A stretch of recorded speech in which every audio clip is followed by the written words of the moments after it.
आज तर शब्दमूक झालेत. शब्दमूक झालेत तरी बोलायला हवं.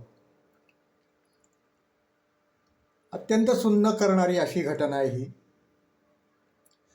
तिशीतल्या कोवळ्या वयातल्या या एका महान सत्पुरुषाला श्रद्धांजली 60 पुढच्या माणसाने व्हायला त्याच्यावरती वेळ यावी, याच्यासारखं हृदयद्रावक सत्य कुठलं असणार आहे. पण बोलावंसं वाटतं.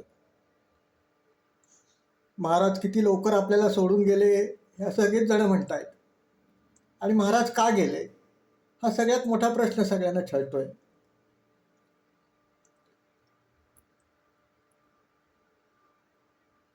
हिंदू धर्माचा एक प्रखर प्रचारक जगद्गुरू तुकाराम महाराजांच्या नुसता वंशजच नव्हे तर जगद्गुरूंच्या विचारांचा आदर्श समाजासमोर प्रस्तुत करणारा, जनमानसाला एकत्र करणारा आणि ही जी धर्मपताका आहे ती सर्वत्र उंच उंच नेण्याचा प्रयत्न करणारा एक महान सत्पुरुष, कोवळ्या वयातला महान सत्पुरुष, की ज्यांना पाहून ज्ञानेश्वर माऊलीचीच साक्षात आठवण यावी. माऊली ज्या कोवळ्या वयामध्ये जसे माऊली बनून गेलेले होते तसे हे शिरीष महाराज होते.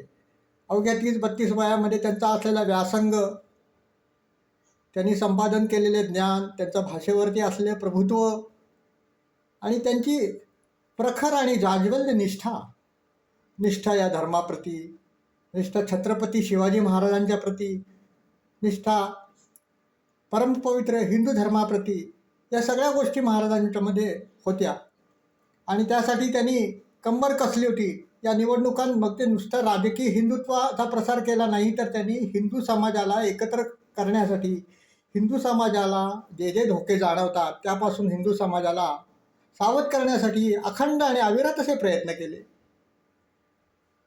परंतु इतक्या लवकर ते जातील असं खरंच कोणालाच वाटलं नव्हतं. परंतु हे सत्य आहे. शेवटी हे स्वीकारायला पाहिजे. ते का गेले याचं कारण मात्र सर्व हिंदू समाजाला समजलं पाहिजे. इतकी ही मन सुन्न करणारी, विषण्ण करणारी अशी ही घटना घडलेली आहे.